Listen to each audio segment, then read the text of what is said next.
कर्नाटक के बहुत ही यशस्वी मुख्यमंत्री श्री बसवराज बोम्मई जी, हम सबके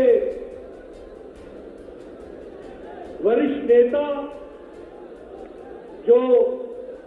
जिन्होंने कर्नाटक को लंबे समय तक दृष्टि और दिशा दी, और हमारे पार्लियामेंट्री बोर्ड के सदस्य सम्मानीय बीएस येडियुरप्पा जी, हमारे प्रभारी अरुण सिंह जी, हमारे केंद्र में मंत्री श्री अर्जुन मुंडा जी, श्री प्रहलाद जोशी जी, श्री सी रवि जी, और मेरे प्रिय मित्र श्री रामलू जी, श्री आनंद सिंह जी,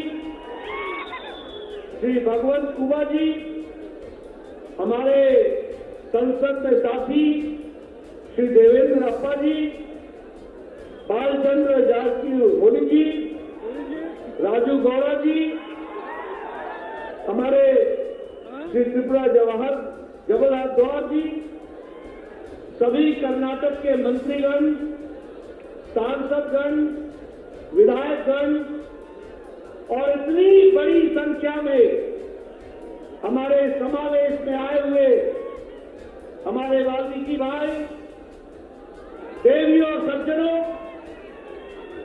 और हमारे आदिवासी भाई और मीडिया के मेरे साथी, प्रिंट मीडिया, इलेक्ट्रॉनिक मीडिया के मेरे साथी मित्रों, आप सबके बीच में बहुत अच्छे से सारी बातों को, सबसे पहले तो श्री रामलू जी ने आपके सामने रखा,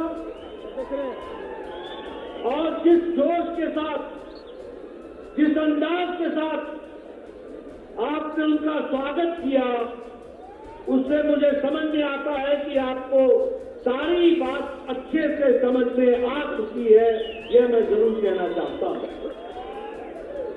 बाद में अर्जुन मुंडा जी ने, येडियुरप्पा जी ने और हमारे मुख्यमंत्री बोम्मई जी ने आपके सामने सारी बातें बहुत तफसील से रखी हैं। मैं उसमें ज्यादा नहीं जोड़ना चाहता, लेकिन जब मैं बिलारी आया हूं तो सबसे पहले तो मैं यहां के पवित्र स्थान मां दुर्गा को नमन करता हूं और उनसे आशीर्वाद लेकर के अपनी बात को प्रारंभ करता हूं। जब मैं बिलारी आया हूं तो मुझे ये जिम्मेदारी बनती है कि मैं यहां के महान नायक मक्करी जी को याद करूं, जिन्होंने हैदर अली से लड़ाई लड़ करके अपने इस भूमि की रक्षा की। ऐसे महान नायक को भी मैं नमन करता हूं।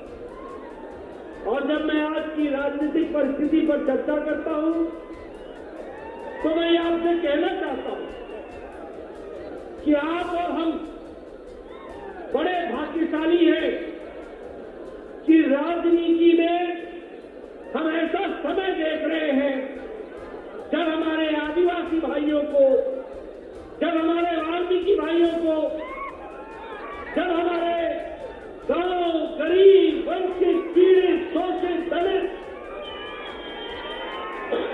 समाज के अंतिम पायदान पर खड़े व्यक्ति को आज दोनों हाथों से केंद्र सरकार और प्रदेश की सरकार आशीर्वाद देने को आतुर है।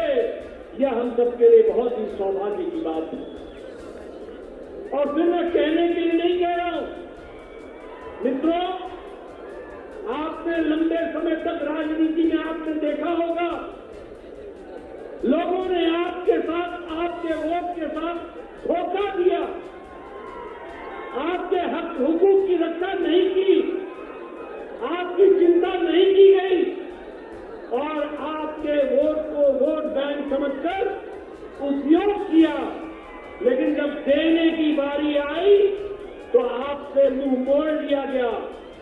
लेकिन आज यह परिस्थिति आई है कि केंद्र में नरेंद्र मोदी जी की सरकार है जो दोनों हाथों से आपको आशीर्वाद दे रही है, और प्रदेश में बसवराज बोम्मई की सरकार है जो पूरी ताकत के साथ आपके साथ खड़ी है और आपके विकास में जुटी है। मैं ये भी कहना चाहूंगा कि जो आशीर्वाद हमारे वरिष्ठ नेता येदियुरप्पा जी का आपको मिला है, उस आशीर्वाद के कारण भी आपकी चिंता हुई है और आपको समर्थन के साथ साथ आगे बढ़ाया है।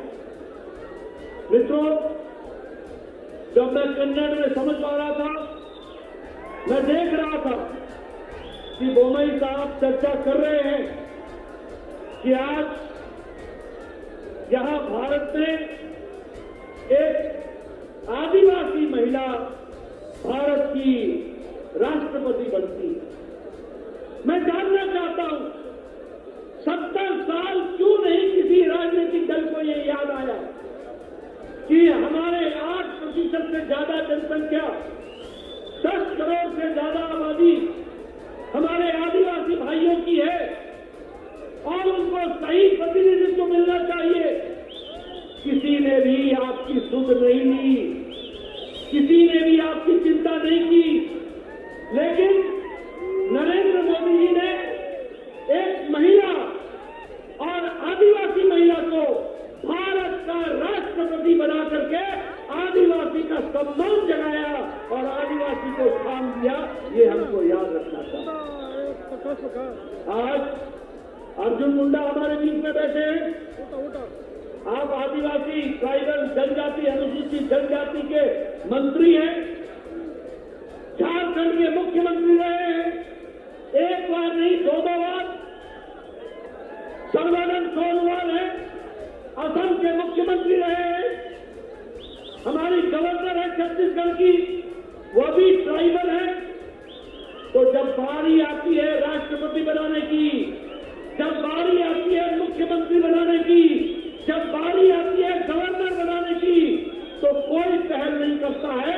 पहल करते हैं तो भारतीय जनता पार्टी करती है। ये हमको ध्यान में रखना चाहिए। मित्रों, केंद्र में आज हमारे जनजाति समुदाय से जुड़ने वाले मंत्रियों की श्रृंखला बनी है। हमारे आदिवासी भाइयों के एमपीओ की संख्या बढ़ी है। इसलिए मुख्य धारा में लाने का काम किसी और ने नहीं किया है तो भारतीय जनता पार्टी ने किया है, और कर्नाटक में किसी ने किया है तो पहले येदियुरप्पा ने किया है, और अब किया है तो बसवराज बोम्मई ने किया है। ये हमको याद रखना चाहिए।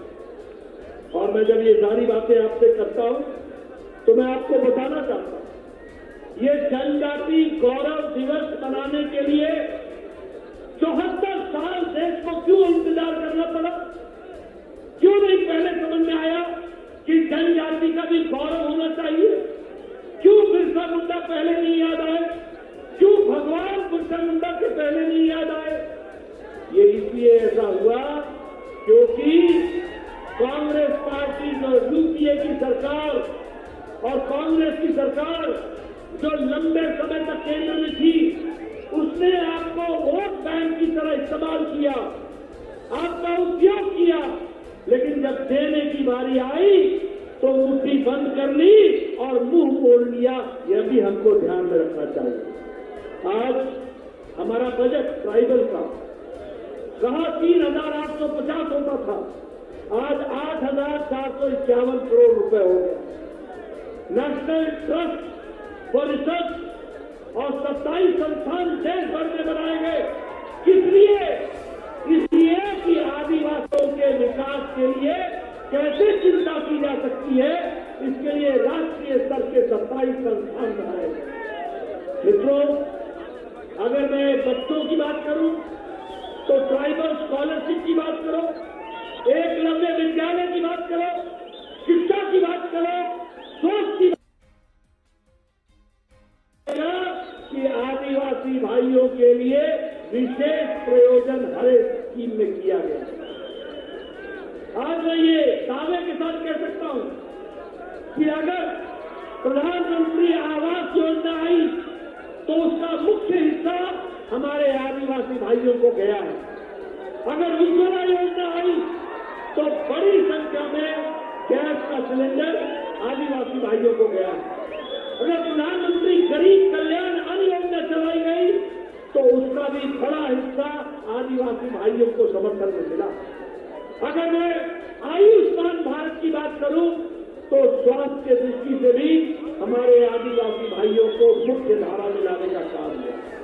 और आज जब आपका रिजर्वेशन 3% से बढ़ा करके 7% कर दिया गया है तो मैं बम्बई साहब को बधाई देना चाहता हूं, मैं श्री रामुलू को बधाई देना चाहता हूं इस क्रांतिकारी कदम के लिए जो आपकी सारी की सारी तस्वीर बदल डाले। मित्रों, मैं योजनाओं के बारे में लंबी चौड़ी बात का तकरीर कर सकता हूं, लेकिन मेरे से पूर्व वक्ताओं ने आपके सामने सारी बात रख दी है। मैं एक ही बात कहना चाहता हूं कि इस सरकार को, जिसको येदियुरप्पा जी का आशीर्वाद है और बोम्मई जी दिन रात मेहनत कर रहे हैं, समाज के सभी वर्गों के लिए काम कर रहे हैं, अच्छा काम कर रहे हैं, सबका साथ, सबका विकास, सबका विश्वास, सबका प्रयास लेकर के चले, समाज के सभी वर्गों को एक साथ बढ़ाने का कार्य कर रहे हैं।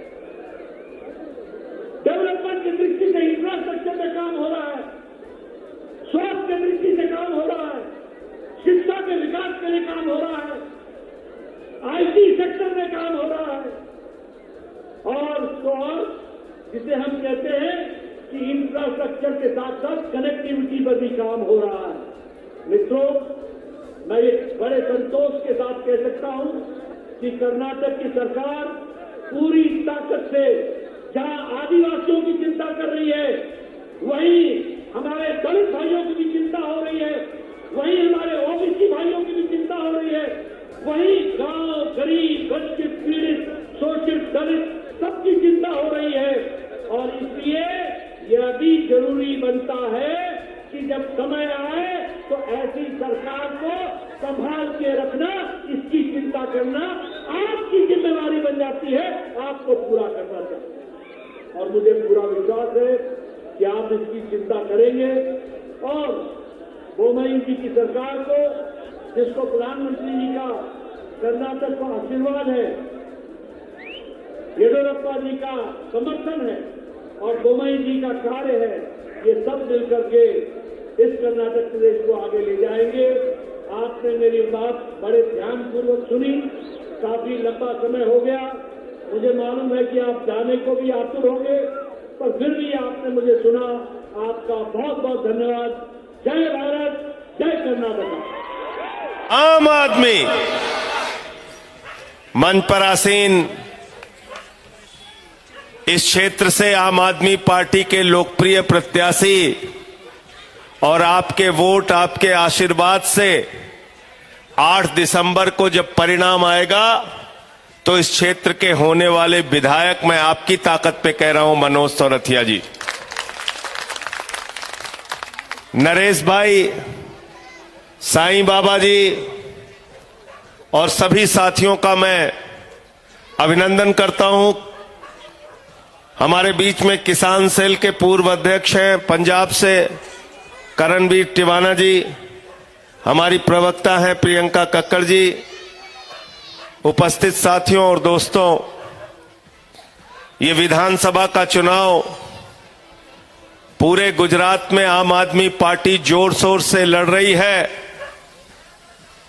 और दिल्ली में बैठे हुए कुछ नेता, अहमदाबाद में बैठे हुए कुछ भाजपाई अफवाह फैला रहे हैं कि 10 दिन से आम आदमी पार्टी का ग्राफ कुछ कम हो गया है। मैंने कहा सूरत में आ जाओ, तुम्हारी सूरत बदल जाएगी। सूरत आओ, सूरत में देखो, देखो कैसे ग्राफ आम आदमी पार्टी का ऊपर जा रहा है हर दिन। और 8 दिसंबर को जब परिणाम आएगा तो भारतीय जनता पार्टी और कांग्रेस पार्टी, दोनों पार्टियों को अपने परिवर्तन वाले नारे से गुजरात की जनता जवाब देगी। हर तरफ एक ही नारा लग रहा है, और वो नारा क्या है? परिवर्तन, परिवर्तन, परिवर्तन, परिवर्तन, परिवर्तन, परिवर्तन। पीछे तक हाथ उठा के नारा लगाइए, परिवर्तन, परिवर्तन, परिवर्तन, परिवर्तन। पूरे गुजरात का यही नारा है, परिवर्तन।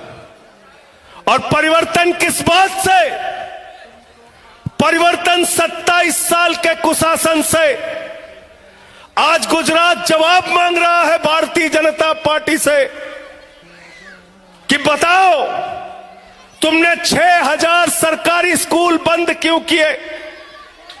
बताओ, तुमने सारे प्राइवेट हाथों में सरकारी स्कूलों को देने का काम क्यों किया? हमारे बच्चों को अच्छी शिक्षा कैसे मिलेगी, इसका जवाब दो। गुजरात का नौजवान सवाल पूछ रहा है भारतीय जनता पार्टी से कि एक बार नहीं, 2 बार नहीं, मां बाप के पैसे से पढ़ाई करके 22 बार परीक्षा हमने दी, लेकिन तुमने पेपर लीक करके हमारे पीठ में छुरा मारने का काम किया। गुजरात का नौजवान इनकी जमानतें जब्त कराने के लिए तैयार है। आज गुजरात के नौजवान से पूछो कि गुजरात में किसकी सरकार चल रही है, तो जो नौजवान कहता है यहां पेपर लीक सरकार चल रही है। पेपर लीक वाली सरकार चल रही है। दलाली खाकर, कमीशन खोरी करके, भ्रष्टाचार करके नौजवानों के पेपर लीक किए जाते हैं। उनसे फॉर्म भरवाने का पैसा लिया जाता है। वो pरीक्षा देने के लिए सैकड़ों किलोमीटर दूर जाते हैं, उसका किराया खर्च करते हैं। होटल में रहते हैं, उसका पैसा खर्च करते हैं। पढ़ाई करते हैं, मेहनत करते हैं, परिश्रम करते हैं, तो उनको नौकरी नहीं मिलती। लेकिन अमित शाह का बेटा जय शाह, वो बीसीसीआई का सेक्रेटरी बनके करोड़ों रुपए कमाने का काम करता है। करोड़ों रुपए कमाने का काम करता है। तुम्हारे बेटे हजारों करोड़ कमाएंगे और गरीब का बेटा नौकरी के लिए दर दर की ठोकरें खाएगा। गुजरात की जनता इसका जवाब मांगती है भारतीय जनता पार्टी से। गुजरात के लोग पूछना चाहते हैं कि बताओ, जिस राज्य में 27 साल से शराबबंदी है, जिस राज्य में 27 साल से शराब पर रोक लगी हुई है, जो ड्राई स्टेट है, कैसे यहां जहरीली शराब से 75 लोगों की जान चली गई? इसका जवाब दो कि भारतीय जनता पार्टी के लोग नकली शराब और जहरीली शराब का धंधा क्यों करते हैं? उन 75 लोगों की मौत का जिम्मेदार कौन है? गुजरात की जनता जवाब मांग रही है भारतीय जनता पार्टी से। सवाल पूछ रही है भारतीय जनता पार्टी से कि मोरबी में हमारे वो 50 मासूम बच्चे जिनकी जान चली गई, उनका कसूर क्या था? उनकी गलती क्या थी? वो 150 लोग जिनकी जान चली गई, उनकी गलती क्या थी? जानते हो भाइयों और बहनों, उनकी गलती क्या थी? उनकी गलती ये थी कि उनको नहीं मालूम था कि जिस पुल पे वो चलने जा रहे हैं, वो पुल कमीशन खोरी और भ्रष्टाचार की भेंट चढ़ चुका है। वो पुल घड़ी बनाने वाली कंपनी को पुल का ठेका दिया गया, 2 करोड़ का ठेका दिया गया। मात्र 12 लाख रुपए उस पुल के निर्माण में खर्च हुआ, बाकी पैसा डकार लिया गया। आज तक कंपनी के मालिक के खिलाफ मुकदमा दर्ज नहीं है और 150 हमारे गुजराती भाई बहनों की, बच्चों की जान चली गई। मैं वादा करता हूं आपसे, आम आदमी पार्टी की सरकार बनी तो उसके गुनहगार जेल के अंदर होंगे, उनको सजा मिलेगी, उनको सजा मिलेगी। गुजरात का किसान जवाब मांग रहा है कि हमारे फसल का दाम हमको क्यों नहीं मिलता। आंगनबाड़ी वाली हो, चाहे हमारे शिक्षक हो, चाहे हमारे तमाम अस्थायी कर्मचारी हो, वो पूछना चाहते हैं कि सालों साल से हम कॉन्ट्रैक्ट पर हैं, हम मानदेय पर हैं, हमको परमानेंट कब किया जाएगा? तो मैं आपसे कहना चाहता हूं, भरोसे का एक ही नाम है, गारंटी का एक ही नाम है, जिसका नाम है अरविंद केजरीवाल, जिसको गुजरात में लोग गारंटी मैन कह रहे हैं। क्या कह रहे हैं अरविंद केजरीवाल को? क्या कह रहे हैं? जोर से बोलिए, जोर से बोलिए। और भाजपा वाले क्या हैं? जुमला मैन। भाजपाई क्या है? भाजपाई क्या है? भाजपाई जुमला पार्टी है और अरविंद केजरीवाल की पार्टी आम आदमी पार्टी गारंटी पार्टी है। हम जुमला नहीं बोलते, हम झूठ नहीं बोलते, हम जो कहते हैं वो गारंटी देने का काम करते हैं। और आपसे कहना चाहते हैं 8 दिसंबर को जब आम आदमी पार्टी की सरकार बनेगी तो अपने घर में जितना बिजली का बिल है उसको फाड़ कर फेंक देना और वो फाड़ा हुआ बिजली का बिल इकट्ठा करके रखना। इस बार होली के महीने में, मार्च के महीने में मनोज सुरतिया के साथ, अरविंद केजरीवाल के साथ होलिका में हम अपने बिजली का बिल जलाएंगे। 300 यूनिट बिजली फ्री होगी, 300 यूनिट बिजली फ्री होगी। और नौजवान भाइयों से मैं कहना चाहता हूं, चिंता मत करना। आपके बेटे अरविंद केजरीवाल ने, आपके भाई अरविंद केजरीवाल ने वादा किया है सरकारी नौकरियां नौजवानों को देंगे और जब तक सरकारी नौकरी नहीं मिलती 3000 रुपए बेरोजगारी भत्ता हर नौजवान को गुजरात के अंदर दिया जाएगा। 3000 रुपए बेरोजगारी भत्ता दिया जाएगा। बुजुर्गों को तीर्थ यात्रा कराई जाएगी। अरे मैं तो अयोध्या के बगल सुल्तानपुर से आपके बीच में आया हूं। यहां मुझे पता चला गोंडा वाले हैं, अयोध्या वाले हैं, है कि नहीं है? गोंडा वाले कितना जने हैं? भाई हाथ उठावा। लम्हुआ वाले भी यहां हैं? वाह, बहुत बढ़िया। सब जने से वादा लेके जाते ही हाथ उठा के बतावा सब जने। मनोज सुरतिया का झाड़ू वोट दे कहा कि ना दे कहा? हाथ उठाओ। वोट दे कहा है? इनका जितावे कहा है? सब जने ठान लिया भाई साहब। और जितना घरे आसपास बगले मोहल्ला वाले हैं सब जने सवेरे 1 दिसंबर का लाइन में लग के पहला काम करे का है झाड़ू बटन दबाव का है। दबाव का है कि नहीं? हाँ। और झाड़ू का बटन क्यों दबाना है? क्योंकि अपने बच्चों के लिए निःशुल्क और अच्छी शिक्षा पानी है।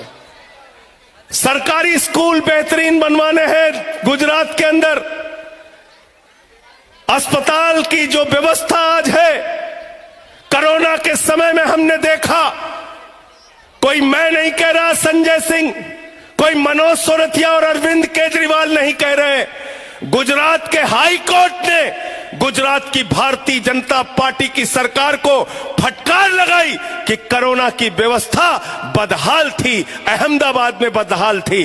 किस गुजरात मॉडल की बात भारतीय जनता पार्टी के लोग करते हैं? मैं कहना चाहता हूं, आम आदमी पार्टी की सरकार बनेगी तो मोहल्ला क्लिनिक बनाया जाएगा और अस्पतालों की व्यवस्था को ठीक किया जाएगा।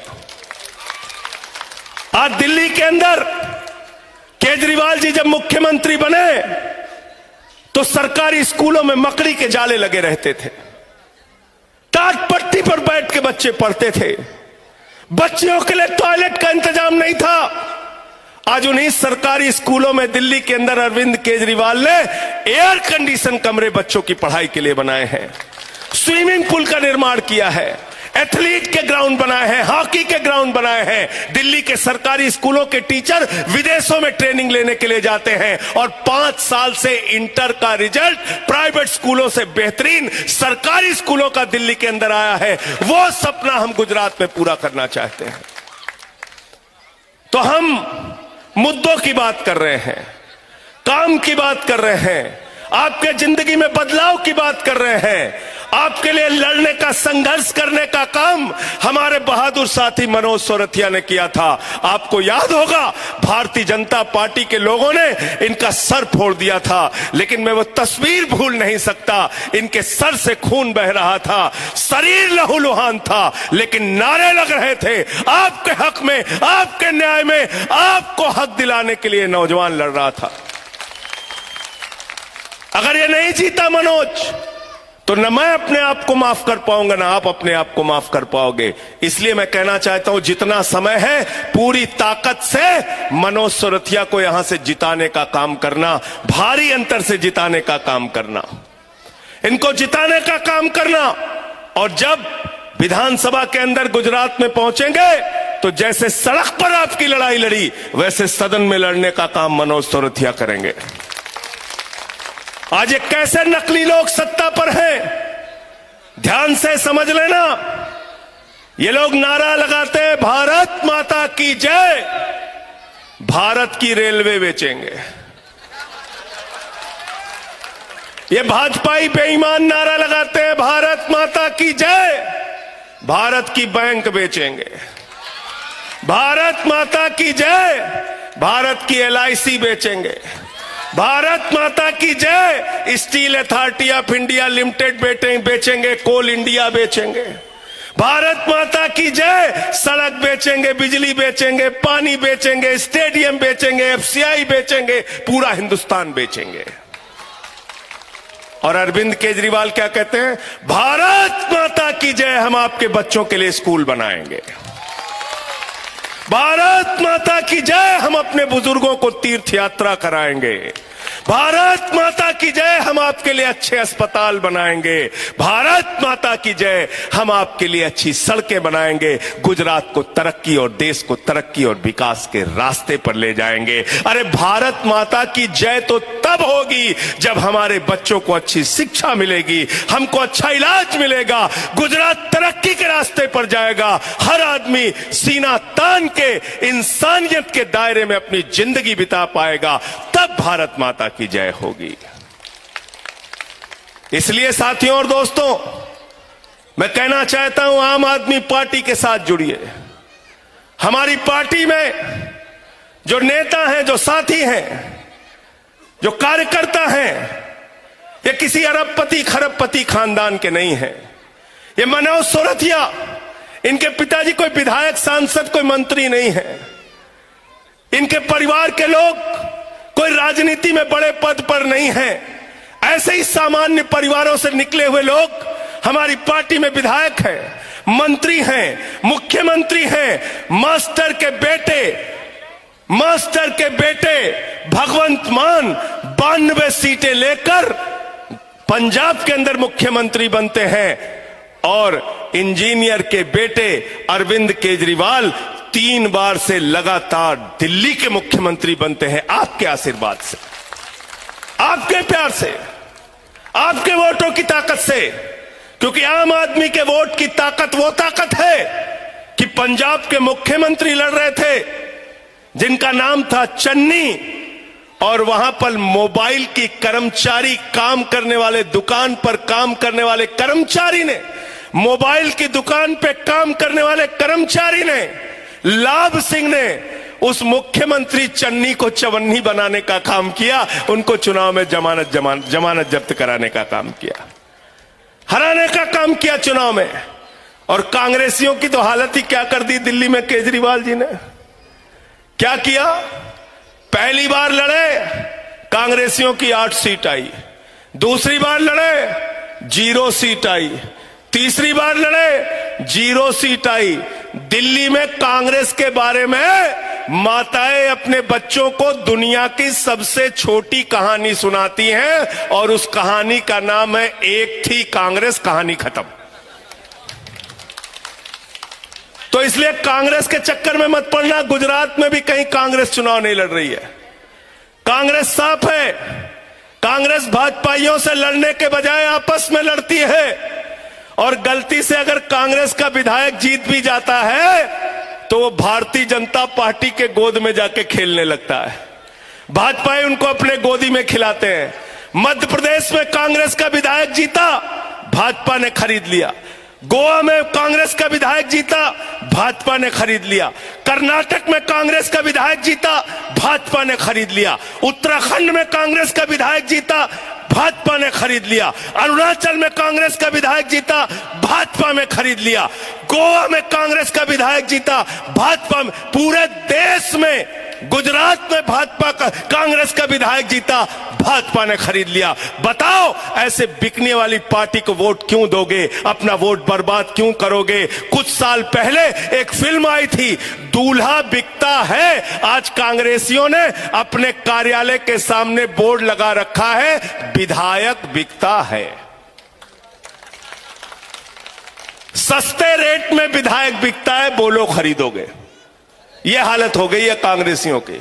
इसलिए इनके चक्कर में मत पड़ना। अपने इस भाई को, अपने इस बेटे को, इस मनोज सोरठिया को यहां से विधायक बनाकर भेज देना। अरविंद केजरीवाल के हाथों को मजबूत कर देना, भाई ईसुदान के हाथों को मजबूत कर देना। वैसे ही हमारी पार्टी के साथ ओटीपी फॉर्मूला चल रहा है पूरे गुजरात के अंदर। ओटीपी फॉर्मूला, सभी समाज, सभी वर्ग के लोगों का वोट मिल रहा है। मैं आपसे कहना चाहता हूं, आपसे निवेदन करना चाहता हूं, आम आदमी के लोगों को जिताइए, आम आदमी की झाड़ू उठाइए, क्योंकि झाड़ू बहुत काम की चीज है। घर की सफाई करनी हो तो क्या चाहिए? घर की सफाई करनी हो तो क्या चाहिए? मोहल्ले की सफाई करनी हो तो क्या चाहिए? शहर की सफाई करनी है तो क्या चाहिए? देश की सफाई करनी है तो क्या चाहिए? और सत्ता का भूत सवार हो जाए तो क्या चाहिए? क्या चाहिए? हमरे सबकियां देखे है कि ना गोंडा मां, जब भूत सवार हो जाते हैं तो गांव में लेके जाते ओझा वाले जो ना जितना मार झाड़ू मार झाड़ू मार झाड़ू, ओके भूत उतारा देंगे ना? बतावा, भूत उतारा देंगे नहीं झाड़ू मार मार के? तो भारतीय जनता पार्टी के दिमाग पर जो भूत सवार है उसको उतारने के लिए क्या चाहिए? जोर से बोलिए, झाड़ू चाहिए। झाड़ू मार के इनका भूत उतारना है। मनोज सोरठिया को यहां से जिताना है, और जिताना इसलिए है साथियों क्योंकि आज पूरा हिंदुस्तान चंद परिवारों के कब्जे में है। चंद परिवारों ने देश की राजनीति पर कब्जा कर लिया है। पूरब से लेकर पश्चिम तक, उत्तर से लेकर दक्षिण तक चंद परिवारों का देश की राजनीति पर कब्जा है।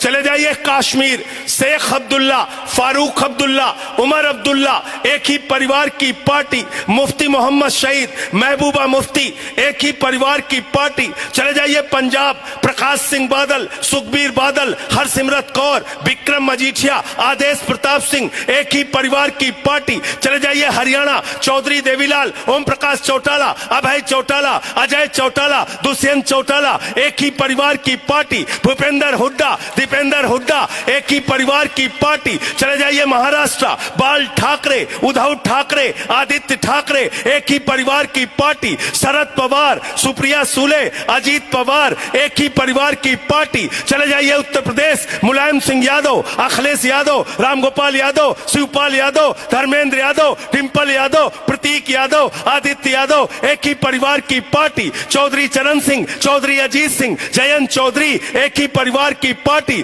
चले जाइए बिहार, लालू यादव, राबड़ी यादव, तेजस यादव, मीसा यादव, तेजस्वी यादव, एक ही परिवार की पार्टी। रामविलास पासवान, पारस पासवान, चिराग पासवान, एक ही परिवार की पार्टी। चले जाइए झारखंड, दुर्गा सुरेन, हेमंत सोरेन, शिबू सोरेन, एक ही परिवार की पार्टी। चले जाइए उड़ीसा, बीजू पटनायक, नवीन पटनायक, एक ही परिवार की पार्टी। चले जाइए तमिलनाडु, करुणानिधि, कानीमोई, स्टालिन, अलागिरी, एक ही परिवार की पार्टी। भारतीय जनता पार्टी, राजनाथ सिंह, पंकज सिंह, नीरज सिंह, कल्याण सिंह, राजवीर सिंह, संदीप सिंह, अभिषेक सिंह, रमन सिंह, प्रेम कुमार धूमिल, अनुराग ठाकुर, वसुंधरा राजे, दुष्यंत सिंह, एक ही परिवार की पार्टी। और देश की सबसे बड़ी पार्टी कांग्रेस पार्टी, चाचा नेहरू, बिटिया इंदिरा, बेटवा राजीव, बेटवा संजय, बहू सोनिया, बेटवा राहुल, बिटिया प्रियंका, दामाद बाड्रा, एक ही परिवार की पार्टी। पार्टी कहां है बताओ? पार्टी है? पार्टी है क्या? और पूरा देश घूम के गुजरात में चले आइए तो अमित शाह और जैसा बाप बेटों का राज चल रहा है। CR Patil, Jignesh Patil, CR Patil, Jignesh Patil. मैं आपसे कहना चाहता हूं, यह पार्टियों का राज नहीं चल रहा है। आपसे कहते हैं कमल को वोट दे दो, पंजे को वोट दे दो, नहीं। आपका एक एक वोट चंद परिवारों को मजबूत करने के लिए जा रहा है। ये आम आदमी पार्टी है जहां आपके घरों के बच्चे विधायक और मंत्री, मुख्यमंत्री बनते हैं। ये पार्टियां नहीं है, प्राइवेट लिमिटेड कंपनियां हैं, याद रखना। इन प्राइवेट लिमिटेड कंपनियों में ताला लगाना चाहते हो कि नहीं लगाना चाहते? हाथ उठा के बताओ, पीछे तक हाथ उठा के बताओ। और अगर इन प्राइवेट लिमिटेड कंपनियों में ताला लगाना चाहते हो तो तलवार चलाने की जरूरत नहीं है। चुनाव के दिन सुबह 7 बजे से लाइन में लग के क्या करना है, क्या करना है, क्या करना है, क्या करना है। जीजा को ना साढ़ू को बटन दबेगी।